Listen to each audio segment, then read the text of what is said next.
Hey everyone, actress, singer, entrepreneur, and my favorite Virgo, Keke Palmer. She has a hilarious new podcast, Baby, This is Keke Palmer, on Amazon Music, and you're gonna wanna check it out. Keke has a lot of burning questions that keep her up at night. She's putting friends, family, and some of the hottest experts in the hot seat to ask them the real questions we want to know, like, remember Tom from MySpace? Remember that guy with the smile and the little white t-shirt? What happened to him? Is OnlyFans only bad? How has dating changed in the digital age? Where would former child stars be if they weren't actors? These are the questions running through Keke's mind, and she's letting us in on it all. Because on Baby, This is Keke Palmer, no topic is off limits.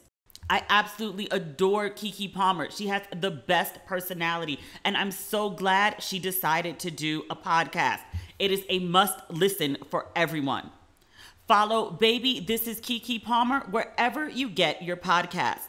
Hey, Prime members, you can listen early and ad-free on Amazon Music. Download the Amazon Music app today. Ladies and gentlemen, boys and girls, and those who don't identify as either, you are listening to Ratchet and Respectable. My apologies in advance if I'm sneezing and sniffling all through this episode. I will try to edit it out as much as I can. My allergies are killing me. I don't know what happened. Like, I looked up the pollen count in Johannesburg. It's not very high, but I'm allergic to something because the last 2 or 3 days I have been suffering. I told you I like travel with a basic like a medicine closet. Like, I came with all my Theraflu and my Alka-Seltzer and my Tylenol and my Claritin. I didn't bring Benadryl. Benadryl knocks me out, so I try not to use it. But Claritin, they said take them once every 24 hours. But I was like, that shit's not working. I did 2 a day. That shit's not working. My mom was like, please don't do 3. Now you're overdoing it. Mother did arrive safely in Johannesburg, thank God. Delayed but not denied. She showed up with a lantern. She heard my conversations about load shedding and sitting up in here in the dark. So she packed a whole lantern in her suitcase, which I was like, you know what? It makes sense. It makes total sense. And then the power went off the other day. And so we sat in the dark and we were talking. Like, I had my industrial flashlight and she had her lantern. And then, we were getting sleepy because she's jet lagged. And, I've been running around all day. I had to get up at, I want to say like 4:30 in the morning to go get her from the airport at 6. And so I have a 2-bedroom condo. So like my room is on one side and the guest room is on the other. So my mother picked up her lantern and she was headed to bed. I know I be sitting up in the dark and I make jokes. I'm living like I'm on an eternal camping trip. And it's funny to me, like, when I say it, like, it's annoying sometimes, but it's funny. But then, like, I saw my mother, like, walking to her room carrying her lantern, and the complete bizarreness of this whole scenario actually hit me. And I was like, this is nuts. This is nuts. I told y'all, or maybe I didn't. I told y'all, like, so when the power goes out, like, in the buildings, only hospitals, emergency services are spared. Restaurants and such and stores have their own generators, some of them, not all. Because I've been out with my mom. I say we've been to 4 restaurants. In 3 of the 4, the power has gone off at some point. At the restaurant in my building, like when load shedding happened, like the power went off. We were sitting up there in the dark. And then last night we were at a really fancy restaurant. One of the more expensive hotels has a rooftop restaurant. And so we were, there and being cute and drinking wine and the whole 9 yards. And it went pitch black. And then nobody moved. Nobody yelped. Nobody was like, oh my God. My mom was like, what is this? And I was like, this is Johannesburg. And she was like, I don't get it. This looks like any well-built, well-designed city in America. Like, it has like all of the stuff. It has everything except electricity. And I was like, yeah, essentially, yeah. Like, it's amazing, except the power keeps going off. I know people are like sick of me talking about load shedding. If you were sitting up in the dark every day, you would be talking about it too. If you were sitting in really fancy restaurants and the power goes off, you would be talking about it too. It's a lot. But I was watching my mom walk to the room with her lantern, and I was like, yo, this is some crazy shit. And I was like, I'm working on this show. I've been working on this show about an expat who moves to Ghana. And Ghana has its own idiosyncrasies and such, like that whole pay in advance. My power went out in Ghana because the CD kept fluctuating, and my 600 CDs for electric went further some months than others. If the power went off, it's because I didn't put enough money on my account. I can accept that. That's my bad. I can go pay it and then the power can be back on. Here, there's nothing you could do. We were driving through like a really super ritzy, kind of like a Johannesburg version of, say, like Woodmore and PG County, or I don't know, like Beverly Hills in LA, a real like sexy part of the city, and like no power. Oh, and that was the thing I was saying earlier. Like, oh, I told y'all, you know, when the power goes out, right? Like the street lights go out, the street lights, the traffic lights, everything. We just out here like in the wild. It's like I'm living in an episode of Game of Thrones. Remember when they had like the big fight? When we finally got to see the dragons do like unleash their dragon shit, and everybody had to change the settings on their TV to make it super bright so you could actually see what was going on. Or like the new Little Mermaid poster, everybody was like, why is Ariel out here in the dark? Some people were like, are you trying to hide that she's black? We know she's black. I felt so bad for her the other day. She did an interview. I don't remember who it was with, and I didn't write it down because this wasn't on my list of things to talk about. I'm just sort of like thinking out loud right now.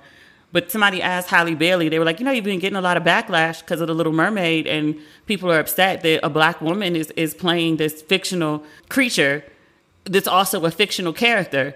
But they were really attached, apparently, to the whiteness of Ariel. But, like, how do you feel about that? And she was just like, you know, you kind of expected being black and all, which is true, but also really fucked up. I felt really bad for her in that moment, that she anticipated this shit, which also tells me that she has a good support system and common sense, because I hate when people do stuff and be like, I had no idea this was going to happen.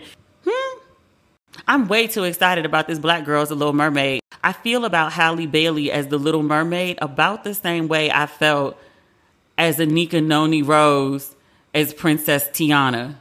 When that movie came out, The Princess and the Frog, I had to be like a good 30 years old. And I went to my entertainment editor at Essence, Corey Murray. That's like my sister at this point. But I went to Corey and was like, hey, I know you getting tickets to the premiere of this, right? I need you to pull some strings. I need you to have a +1. Like, I have to go to this. Like, I have to see the Black Princess. And I thought she was going to be like, you don't have a kid. Like, who are you taking? Like, this is for you? And she was like, okay, let me see what I could do. Because she got it. Because she was excited. But I sat up in there in that premiere. I want to say it was on 57th Street. It was right behind the Essence offices.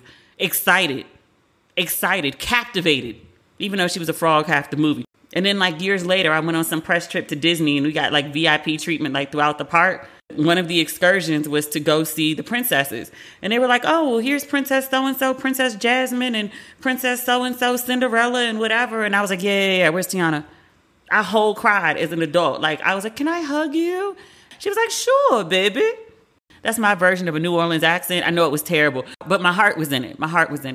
I hugged her and I meant to give her, you know, a respectable adult hug. I hugged her and then like sobbed into her. And apparently it happens all the time because she wasn't like surprised or moved or shocked. And she was like, there. It's okay. It's like, what the fuck is wrong with me? I'm excited about Ariel. I'm also excited about Yara Shahidi as Tinkerbell. The first looks of Black Tinkerbell came out the other day. I'm very excited about all of this. My grown ass gonna be sitting up in the theater, wherever I am in the world. My grown ass gonna be sitting up in the theater with no damn kid. Excited. Like, ma'am, are you missing your child? No. It's just me. I'm here. It might be me and a gaggle of black girls, because I know I'm not the only one that feels this way. I didn't get a black Disney princess as a child. Like, this is me reliving my childhood. I'm very excited about it. We don't have a lot of wild news this week. There's news. There's stuff. Like, people are doing things. But there's not like a big, crazy story. Stories, drama, but nothing big and crazy. Speaking of big, but not necessarily crazy, what happened to Usher's new song? Remember the one he debuted on Valentine's Day? He had Lori Harvey in the video. What was the name of the song? It was just a little snippet that he gave us, and he was hitting us with the good falsetto. I was very excited about it. And then, where is it? Glue. That was the name of the song. He put the video out, but we haven't gotten the song. I checked on Tidal and Apple Music and Spotify, and I saw no sign of it. And I was like, sir, you can't give me a snippet of falsetto. You got to give me like a whole falsetto. Like, I've been looking for a song. I know you're busy in Vegas and all. You're having a great time, and I want you to have a great time. I know you went to Paris, and you were dyeing your hair, and you were having a great time. And I want more of that from you. I just also want you to give us like the full song. You don't even have to finish the video. Like, we've seen enough. I don't feel about Usher the way I feel about Beyonce. Like, Beyonce, I need my visuals, which apparently I'm just never going to get. I have to go see her in concert if I want to get visuals for this latest album. And I'm fine with that. I got my tickets. I'm good to go. Usher, I don't need visuals. I'll take them if you have them. I don't need them though. But I do need you to go ahead and drop this song, sir. What else is going on? Oh, that Chris Rock special. People are reacting. One of the people being Nori. So in this special, Chris Rock specifically says, when he talks about Will Smith, how many people called Will Smith a bitch. And he was like, everybody called Will Smith a bitch. Everybody called Will Smith a bitch. Which, when it happened, I did see lots of people online. And which, I'm not talking about the slap. I'm talking about when he was on Red Table Talk and Jada was essentially interviewing him about the situation. I'm specifically don't want to call it cheating because they have an open relationship, which Will has verified in print. I just want to choose my language carefully when I'm talking about an open relationship. So August tells the world, I was dealing with Jada. So Jada and Will decide to address it on Jada's platform, Red Table Talk. And when it came out, tons of people did call Will Smith a bitch. So that part of Chris Rock saying that wasn't shocking. But then he goes on to specifically say who called Will a bitch. He says, everybody called Will a bitch. Everybody called Will a bitch. But then he says, Drink Champs, they called Will a bitch. And then he says, Charlamagne, Breakfast Club, they called Will a bitch. Drink Champs has entered the chat. And Drink Champs was like, no, we didn't call Will a bitch. We had commentary. We had thoughts and things to say. But we didn't call Will Smith a bitch. On a recent episode of Drink Champs, Nori cleared that up. Nori was asking around the table. He said, who called Will Smith a bitch? Did you call Will Smith a bitch? And everybody was like, I didn't call Will Smith a bitch. Joe Budden was the guest. They said, Joe Budden, did you call Will Smith a bitch? And he said, I didn't call Will Smith a bitch. And he said, but Chris Rock said you called Will Smith a bitch. And Nori was like, nah, I didn't call Will Smith a bitch. He said, who called Will Smith a bitch? Nori handled it better than I think most people would. Because how you going to throw my name out there in a worldwide special saying I said some things that I didn't say? Will Smith is out here slapping people. Now you putting my name in some mess. In the infamous words of Nene Leakes, how I get in it? Nori took it better than most. I mean, he denied calling Will Smith a bitch. And then he said he was just happy that Chris Rock mentioned Drink Champs. And I was like, that's a positive spin on it. Nori has more optimism and positivity than I do. Who would have thought? But apparently, he was like, no, I didn't call Will Smith a bitch, but I'm honored to be mentioned. And I was like, oh, that's an interesting way to handle that. I looked up whether Charlamagne or the Breakfast Club, Envy, Angela Yee was still there at the time, or Charlamagne, if any of them had called Will Smith a bitch. I can't see Angela Yee doing it. I don't really see Envy doing it. If anybody on the Breakfast Club would do it, it's Charlamagne. But when I looked it up, I couldn't find anything about Charlamagne referring to Will Smith as a bitch. I'm sure he had commentary, as did everyone with access to a microphone and a keyboard. I'm sure he had opinions, but I was like, I can't really see Charlamagne calling Will Smith a bitch. I didn't see him denying it, but I also didn't see anything where it said like, oh, Charlamagne calls Will Smith a bitch. I think that would come up in a search. I don't know. But I was like, let me find out Chris Rock just throwing people under the bus all willy-nilly, putting people in situations they don't belong in. Sir, Monique is no longer in an open marriage. I don't know why we needed to know this information. I don't know why we needed to know she was in an open marriage to begin with. But she decided to share that information some years ago and has been promptly dragged for it. I think if she and her husband decide they want to be in open marriage, I'm not in their marriage. That's their business. If that's how y'all keep things fresh, if that's how y'all keep things interesting, if that's what, my rule here. Was everybody consenting? Was everybody of age? Was everybody aware? There's no story here. But Monique said the open marriage all along. She said that was her idea. She said that she and her husband, Sydney, I believe is his name, he's also her manager. But she said that they've grown in their marriage, they've grown in their relationship, and they decided that open marriage is no longer the thing for them. And so now they've closed the marriage, and now they're just, one-on-one faithful to each other, which, sure, thanks for sharing. I don't know why I needed to know that.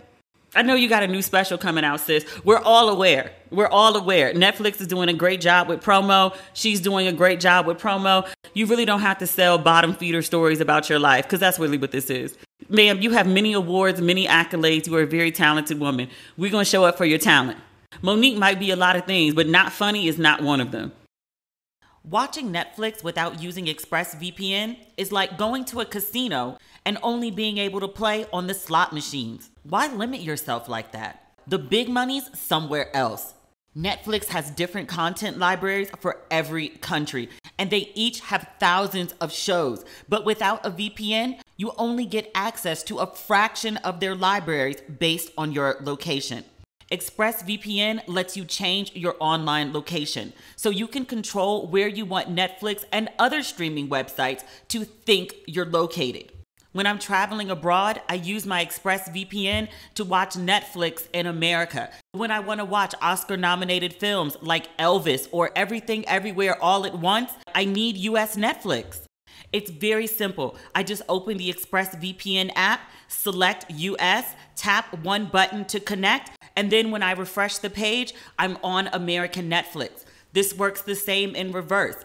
If you're in the States, you click on another country like South Africa, and you can watch all the content that they have here.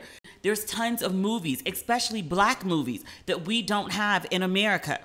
There are so many VPNs to choose from, but the reason I choose ExpressVPN is because it has blazing fast speeds. You can stream in HD with 0 buffering.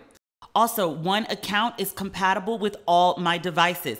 I've got it on my phone, laptop, smart TV, and more. So be smart. Stop paying full price for streaming services and only getting access to a fraction of their content. Get your money's worth at expressvpn.com/ratchet. Don't forget to use my link at expressvpn.com/ratchet to get an extra 3 months of ExpressVPN for free. Cher is dating Amber Rose's ex. And this is not something I would usually cover. I know it's Ratchet and Respectable, but there's a type of Ratchet and a type of Respectable I cover. That's not the point. The point is, we're discussing Amber Rose and her ex-boyfriend, father of her child, A.E. I think that's his name. I always knew him as Amber Rose's boyfriend. He's dating Cher. Now, just so we're clear, I'm speaking of Cher as in Sonny and Cher. If you were unfamiliar and you were like, is there a new rapper, a new singer or named Cher? No. I'm referring to the living legend, Cher. I got you, babe. I believe in life after love. That's Cher. That Cher? Same Cher. She is 76 years old. She is dating Amber Rose's ex, who is 36. Cher's friends are concerned that she is running through her $360 million fortune because of the way she is tricking. Well, T.I. said it's not tricking if you got it, but are we going by T.I.'s definition? Whatever. She's buying her new boo a bunch of shit, and her friends and loved ones are concerned that she's spending too much money on him. And I was like, can I get an itemized list of what she's spending? Because I really want to know. Like, I mean, it's acknowledged that she has a $360 million fortune, and people are afraid she's going to go broke. And I was like, how much is she spending on this man? How many houses and how many Lambos and how many watches and how much jewelry can you buy that your friends get concerned? Like, I think she's fucking up a $360 million fortune. Like, even if you had $360 million and you spent 10, I don't really see people being concerned. Like, oh, all right, well, you know, she's tricking on it, but she got $350 million left. How much is she spending on him? Also, in addition to, and I don't really think I want penis good enough where I'm spending so much that my friends and family get concerned. I'm going to go ahead and assume he's laying 10-level pipe. I don't want it. Maybe 8-level pipe. I don't want dick so good it makes me lose my mind and then spend up all my money. I don't. Like, people are like, you don't want top of the line dick? And I was like, actually, no. I don't want to go crazy. People lose their mind over great penis. I don't want to lose my mind. I want to keep my wits and my sanity and my money. I'm not even mad about the 40-year age difference because he's 36. Like, he's a grown man. Like, he's making the decision that he chooses to make. She's a grown woman. She's making the decision that she chooses to make. I mean, it's an interesting pairing. But I assume they meet each other's needs in some fashion. Like, she wants great dick. He wants great money. Like, okay. Everybody seems pleased. They've been dating for a minute. At least publicly for 3 or 4 months. But spending so much money on dick that your friends is worried, I don't want it that good. I don't know. Some people are like, no, give me the D. Take it. I do want an itemized list of what she's spending, though. I want to know, like, is the friends concerned? Are they being haters, or is there valid, like, yo, she's really, like, tricking on this dude? They be walking around holding hands like they in it. Last week, we talked about Deborah Lee and her new book, I Am Deborah Lee, a memoir. We're probably going to mention this a few times because information about the book or the culture of BET keeps trickling out. BET was an interesting place. Everybody I know who's worked at BET got like stories for days, including my good friend Madelyne Woods. If you listen to A Tribe Called Quest, you got the goods, like Madelyne Woods. She was one of the earliest hosts of Was it Video Soul? Long before Donnie Simpson. She might have been the first host of Video Soul. Beautiful woman. She's a bad chick. But we became friends. She's got a really interesting story. Like, she left BET and then went to work for Suge Knight. And I was like, you did what? Like, at the height of death, bro. She was like, yeah, I was there. And I was like, wait, what? That's not the point. The point is, she worked at BET. Deborah Lee, earlier this week, shared some revelations about her experience with sexual harassment at BET. Madelyne Woods piped in, and she was like, yeah. When I was working at BET, her boss at the time, a married guy, he required her every day before taping to come to his office and do a full twirl in front of him so he could look at her outfit and body and approve of her. And then he would send her out to set. Yikes. Let me look up her page and see if there was anything more to that story. Because I read it and was like, are you kidding me right now? She still has it up on her page. She says, quote, we worked at the OG BET when there was no such thing as HR. Most of the women were sexually harassed, disrespected, and diminished daily. She says, we were so young and so excited to be building this black media powerhouse that we just let shit slide. Even me, as outspoken, independent, and self-aware as I am, I ignored shit back then that rightfully demanded I slap the holy fuck out of the thirsty hobgoblin who had the nerve to try me. But I didn't. I was so happy and proud to be working with my people. She says, true story. My male married boss often demanded I come to his office right before showtime so that he could, quote, approve my outfit. I'd have to stand in front of him, turn in a circle, and wait for his blessing. It was degrading. It was dehumanizing. It grated my last black ass nerve.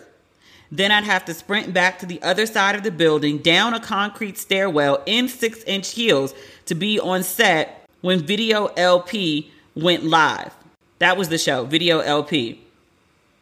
Was it still records then? Like, this wasn't even tapes? Video LP? Okay. I made it every time and shined like a diamond. She continues, I never slept with him. He fired me, so maybe I should have. And then she continues on the last slide, nah, fuck that sorry nigga. I love her. I'm sure if people started telling their BET stories, there'd be a lot to tell. Oh dear. Oh dear. Could your metabolism use a kickstart, having gut issues, or just feeling low energy? Sakara has an answer. Their new Sakara systems are targeted nutrition programs designed to solve your biggest health concerns, from weight management to digestion problems. Sakara delivers science-backed, plant-rich nutrition programs and wellness essentials right to your door. Their ready-to-eat meals are nutritionally designed to deliver results, from weight management and ease bloat to boosted energy and clearer skin. And as a bonus, I can attest their food is also delicious. And right now, Sakara is offering our listeners 20% off their first order when they go to sakara.com/ratchet or enter code ratchet at checkout. That's Sakara, SAKARA.com/ratchet to get 20% off your first order. Sakara.com/ratchet. When it comes to exercise, I don't mind working up a sweat. The challenge for me is staying motivated and staying engaged. With Peloton, I can finally say goodbye to boring workouts. Peloton has changed the game with Lane Break. They've actually gamified the workout experience. So now when you pedal on the bike, you're not just moving just to move. You're moving to crush levels. Peloton gets it. They get that most of working out is mental.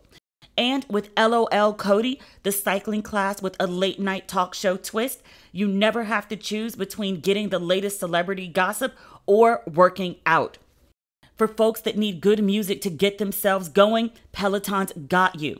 You can find whatever you need to get you moving. Anything from gospel to metal to an EDM walk or a scenic row, if that's your thing, through San Diego. Try Peloton tread, row, or bikes risk-free with a 30-day home trial. New members only. Not available in remote locations. See additional terms at onepeloton.com/home-trial. What else do we have on this list? Madelyne Woods. Oh, Tiger Woods is being sued. I mean, technically it's black news, but he doesn't identify as black. So do I care? I don't know. I mean, I partially care because he's Kablanasian, so maybe I care about like 1/3 of him.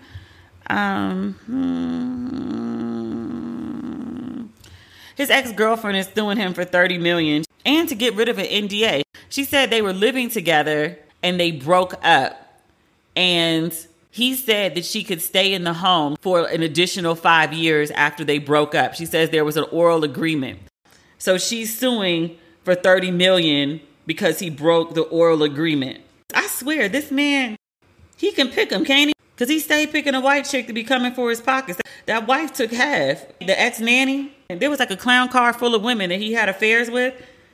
I'm trying to figure out where this number 30 million came from. Did she just like pluck this number out of the sky? Tiger Woods' attorney said he never had an oral or written tenancy agreement with his former girlfriend, Erica Herman. That's her name.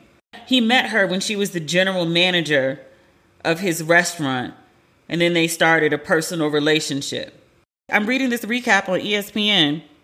She's saying that she had an oral tenancy agreement that allowed her to live in Woods' personal home rent-free and expense-free in exchange for her performing personal services. Does that mean like she was a personal assistant, or does that mean she was doing sex shit? Personal services is so vague. This is what his lawyer said. During their relationship, I love that the lawyers have to get involved to litigate this shit. The lawyer said during their relationship, Mr. Woods invited Miss Herman to live with him as his guest in the residence. Mr. Woods never negotiated an oral tenancy agreement with Miss Herman, nor was there ever a written tenancy agreement. Further, after they broke up and after she was put out the house, Woods arranged for Herman to stay in a local luxury resort and gave her money to apply toward a new residence after their breakup. That's very generous. I appreciate the salaciousness of it all, but do I really care? I don't. Do I think she has a leg to stand on? No. But the audacity. This is the level of audacity you usually only see in men. I'm very intrigued by it, but I don't really care about this story. She's not getting $30 million. He may pay her a settlement to make this go away, which is probably what she's banking on. But at the point that he gave her money after the breakup and was like, all right, well, you got to get out the house, that he gave her money to stay at a local luxury resort. He took care of her. He didn't put her out in the street. And now she's suing for $30 million. Maybe he said it, maybe he didn't. Men be saying crazy shit depending on what you're doing to them. Because personal services, I'm not exactly sure what that means. It sounds escorty to me. Or not. This show is sponsored by BetterHelp. When I'm traveling, especially abroad, I learn something new about myself every day. It can be a very intense and sometimes humbling experience. Getting to know yourself can be a lifelong process, especially because we're always growing and changing. Who I am today is not the same person I was last month or even last year. Therapy is all about deepening your self-awareness and understanding, because sometimes we don't know what we want or why we react the way we do until we talk through things. BetterHelp connects you with a licensed therapist who can take you on that journey of self-discovery from wherever you are. I am a huge advocate of therapy. I think everyone should get some, especially the people who don't think they need it. If you're thinking of starting therapy, give BetterHelp a try. It's entirely online and designed to be convenient, flexible, and suited to your schedule, which is great for someone like me who is always on the go. Just fill out a brief questionnaire to get matched with a licensed therapist, and you can switch therapists anytime for no additional charge. Discover your potential with BetterHelp. Visit betterhelp.com/ratchet today to get 10% off your first month. That's BetterHelp, HELP.com/ratchet. With Masterclass, you can learn from the world's best minds anytime, anywhere, and at your own pace. You can learn how to style your own hair for any occasion with Jen Atkin. You can learn modeling fundamentals from Naomi Campbell or philosophy from Cornell West. With over 2,500 classes from a range of world-class instructors, that thing that you've always wanted to do is closer than you think. I started taking masterclass in 2018, so 5 years ago. I was interested in learning TV writing, and they had amazing classes from Aaron Sorkin and Shonda Rhimes, two of the best TV writers in the business. Masterclass offers cinema quality classes that give you unparalleled access to a renowned instructor. Lessons range from specifically showing you how to execute a technique to an instructor's insights about their craft that can be translated across many fields and disciplines. I highly recommend you check it out. Get unlimited access to every class. And as a Ratchet and Respectable listener, you get 15% off an annual membership. Go to masterclass.com/ratchet now. That's masterclass.com/ratchet for 15% off Masterclass. Last but not least, y'all heard this story about these black folks that got in a car and drove. How long was it? I think I read somewhere it was like 20-something hours. The black folks that drove to Mexico. They said the woman was going to get a BBL, and then the men in the car were just going with her just to go. And somewhere along the way, like, people are not exactly sure what happened, but there's video of them being put into a van or a truck or something like that. A Mexican cartel was involved, and the woman and another man were killed. There were 2 other people kidnapped, but apparently Americans, black folks, were canceling their trips to Mexico left and right. Because black folks was like, wait, when we heard about all this shit about like places are unsafe, we thought that just applied to white people. Like, who's kidnapping black people? Shit done changed since Britney and Russia. That was like the first thing that went wrong. We were like, wait, y'all holding black people? Y'all didn't care about us? But I guess now they know, like, the U.S. will go and get its black folks. They were like, oh, okay, we can get y'all too now. I sound like I'm joking, but I'm actually kind of serious. But so people were canceling their reservations left and right, even though this situation happened. Because they were driving from Texas. Texas is a big ass state. And then people were canceling trips in Cancun and Tulum, which is the equivalent of, I don't know, something happening in Detroit. And then now you're like, well, I'm not going to go to DC. Cancun and Tulum are a whole different side of Mexico. Although they've had their own issues in recent months, Tulum especially. But this situation was way on the other side. It was closer to, and not really close to Mexico City, but at least on that side of the country. So it was far. By all accounts, the people who were killed and kidnapped had nothing to do with drugs. Even though it was black people, like the U.S. government got involved and then the Mexican government got involved. It was so bad that the cartel, one, issued a written apology. When I saw that shit, I was like, wait, what? The cartel issued an apology? What? That's a level of honor among thieves I didn't even know existed. But they issued an apology. They said that whole thing wasn't supposed to happen. That's some people that had gone rogue. The cartel did not approve of that. And not only were they apologizing, but they were turning folks in. They turned in 5 people and was like, here, these are the people that did it. Do what you will. We didn't approve this shit. And basically, it's safe to come to Mexico. Come on. We don't want y'all. That's not how we operate. We have rules to this shit. Let's see. I'm reading this on the Associated Press. I want to read you part of the apology letter. It's from the Scorpions faction of the Gulf Cartel. I was like, this sounds very, very organized. It says, quote, we have decided to turn over those who were directly involved and responsible in the events, who at all times acted under their own decision-making and lack of discipline. They said that the individuals who did this had gone against the cartel's rules, which include, quote, respecting the life and well-being of the innocent. That's kind of some classy shit. I feel like this is some shit. You watch Your Honor, yeah? I feel like this is some shit that Big Mo would do. In fact, I think Big Mo did on a couple occasions. She was like, hey, this thing happened. You know, when Eugene did what he did, Big Mo called the big Italian boss and was like, hey, I just want you to know, young men can be very impulsive. This wasn't an organized hit. I didn't give the order for this. And dude was like, well, can't you control your people? And she was like, I said young men are very impulsive. If you're not watching Your Honor, you are missing one of the best TV shows on television right now. It's up there with, what was the show? Walt Whitman? Not Walt Whitman. Walt. Why am I so terrible with names? Breaking Bad. It's up there with Breaking Bad. I won't compare it to The Wire because I think nothing really compares to The Wire. But it's up there with Breaking Bad. It's a really good show. They got like gangs and gang leaders, but it's not like no shit you've seen before. It's really good. But yeah, the whole cartel apologized. I know it doesn't bring those folks back. And rest in peace to them. And my empathy is with their family and friends because it's a very horrible thing that happened. But just the idea of them apologizing has sent me over the edge. I'm still reading the AP. It says the killing of these Americans, National Guard troops and Army Special Forces started patrolling.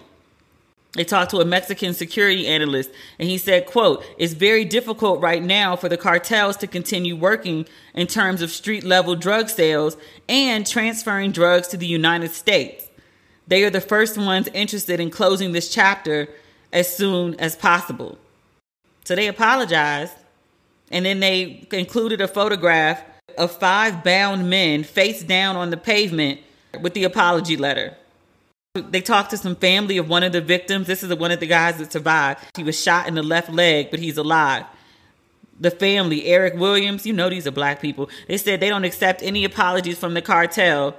This is the cousin, Jerry Wallace. He said, quote, "It ain't going to change nothing about the suffering that we went through." Well, facts. That's, I'll be damned. I told you grandma used to say, just keep living. If you live long enough, you see some wild shit. A Mexican cartel has issued an open letter apology for killing some black folks in Mexico. That's shit I didn't have on my bingo card. Ever. People be like, oh, I didn't have it on my 2023 bingo card. I didn't have that on any bingo card in any year, in any decade. That's the podcast for today, y'all. There's a couple other things, but nothing that I'm really super interested in. So we'll save it or we won't talk about it because I don't really want to talk about stuff that I'm not really into. All right. We'll be back next week. Mother and I are headed to Cape Town this weekend for lots of gallivanting, lots of rooftops, lots of wineries, lots of beautiful views, God willing. Robben Island. My mother's like obsessed with Nelson Mandela. We went to the Apartheid Museum earlier today. You know Nelson Mandela's real name ain't Nelson. And he don't really know why he's called Nelson. So apparently in South Africa under apartheid, you had your name that your family, your village, your clan gave you.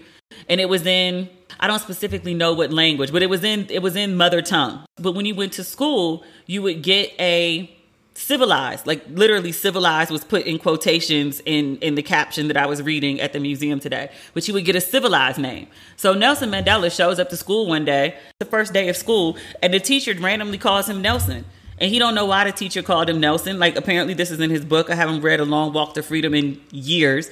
I don't remember this detail though. But his version of events is he showed up to school and the teacher started calling him Nelson. And so Nelson became his civilized name. He just went with it. So publicly, he was no longer his family name. He became Nelson Mandela.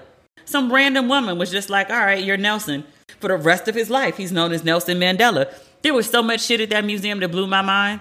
One of them being that apartheid was constructed after the perfect segregation system in America. And I was like, nigga, what? Yeah, that's where white folks got the idea from. Look at the shit they're doing over there, how they've separated the races so well. We can do that here. And did. Segregation in America was also a blueprint for Hitler. There's so many cultural similarities between South Africa and the U.S. Most of the descendants of Africa that live in the U.S., they were in like the transatlantic slave trade, came from primarily West and Central Africa, not South Africa because it's like mad far. But the cultural similarities and just the way that white oppression played out and black people's responses to it, very, very similar. It's eerie as fuck. Even if you listen to South African gospel music, it's in a mother tongue, so I don't understand it. But one, I know gospel when I hear it. And two, I know the agony, the wailing that comes out in our music, especially gospel and R&B. Even without knowing the words, I pick up on the feeling. Like it's yeah. Steve Biko here. And the similarity is not the same in how it happened, but in how the murder of Steve Biko galvanized a movement that was already gaining steam.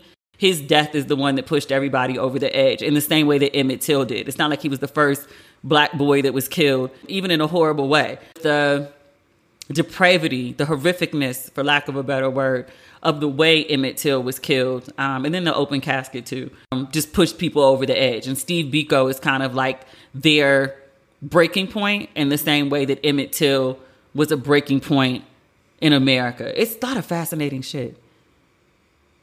I could do a whole episode on just what I saw in the museum today. And I fast forwarded through the museum. Like, we got there and they were like, yeah, it usually takes about 2.5, 3 hours, but we got there at 4:00 and it closed at 5. And I was like, who needs 3.5 hours at a museum?